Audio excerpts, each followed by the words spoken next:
When I first saw this picture, I thought about Lake Mead and I said, this couldn't be Lake Mead only because it just looks different, just the overall picture. But, it's all dried up just like Lake Mead. Well, this is over in Europe. And it just goes to show you that this drought that's going on is really global. It's going on in many places. There's a lot of lakes and rivers drying up everywhere. I'm going to go ahead and play this audio for you from the Wall Street Journal.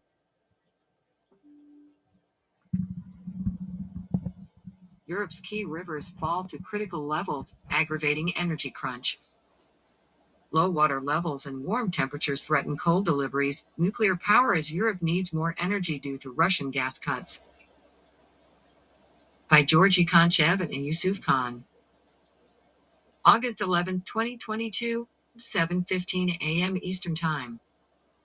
Scorching temperatures have drained some of Europe's main rivers, threatening to disrupt vital economic thoroughfares and exacerbate the continent's energy shortage. In Germany, the Rhine is at critically low levels, hampering deliveries of coal and industrial goods, and is forecast to potentially become impassable for most barges at a key stretch by the end of the week. In France, the Rhone and Garonne have been too warm to cool nuclear reactors, leading to lower output. In Eastern Europe, Danube levels are dwindling, impeding a key Ukrainian grain route.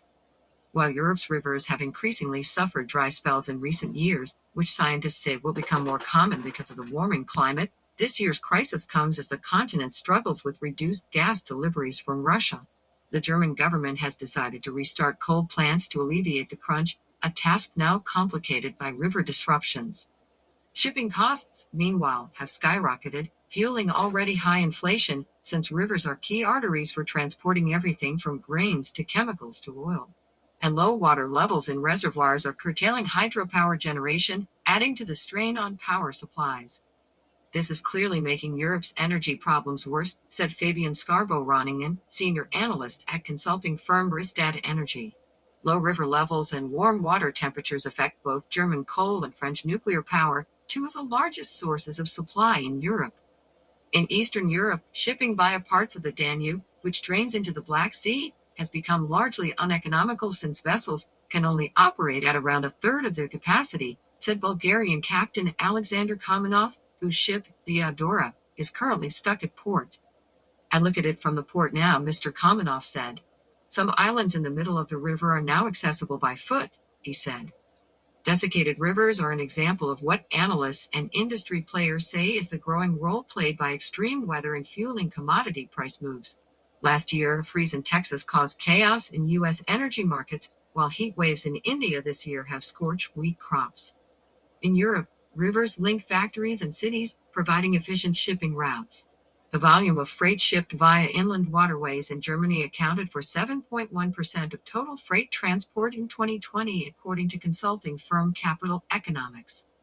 On Wednesday, the water levels of the Rhine, which runs 760 miles from the Swiss Alps via Germany's industrial heartland to the North Sea, fell to 45 centimeters in the key choke point of Cobb, near Frankfurt, roughly 50 centimeters lower than usual levels at this time of year.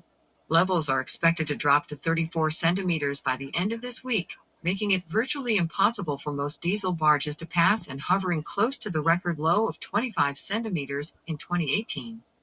European companies in the energy, chemicals, and other industries use it as a shipping lane as well as a water source for production and cooling. With Germany relying more on coal, much of the needed supplies are transported from the Dutch ports of Amsterdam and Rotterdam, as well as Belgium's Antwerp, by barge.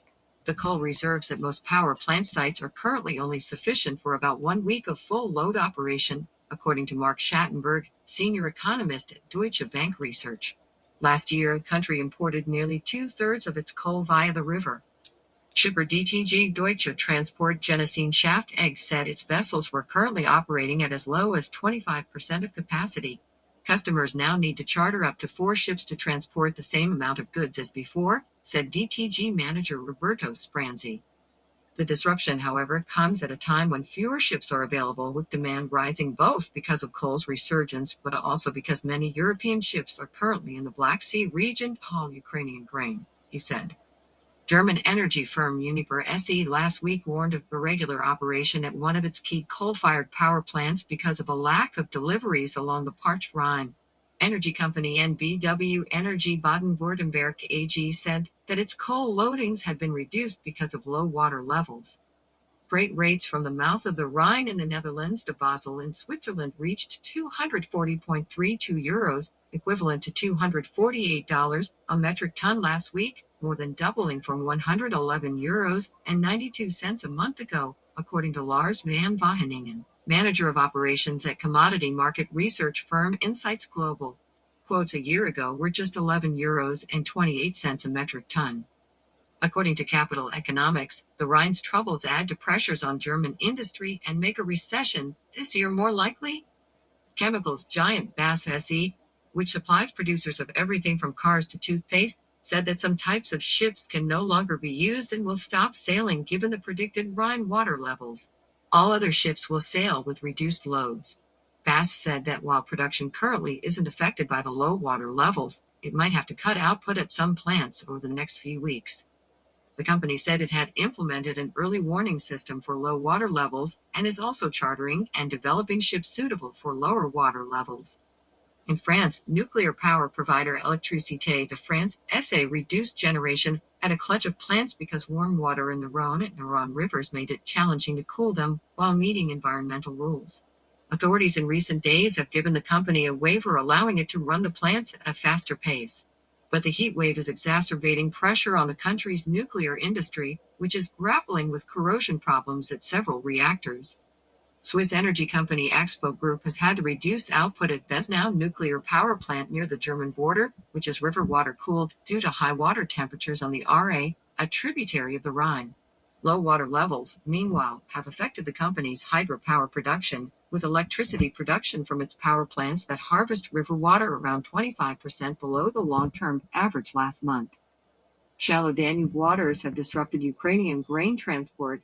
After the start of the war, state-owned Ukrainian Danube Shipping Company used most of its fleet to transport grains from the Ukrainian city of Izmail on the border with Romania via the Danube to the Romanian port of Constanța, a conduit for Ukrainian grain amid Russia's blockades.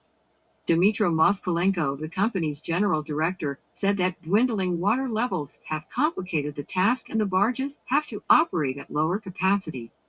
The situation is unprecedented. It's the hardest year on the river, he said. In the UK, the source of the Thames has dried up due to a lack of rainfall, according to the Rivers Trust, an organization of river conservation experts.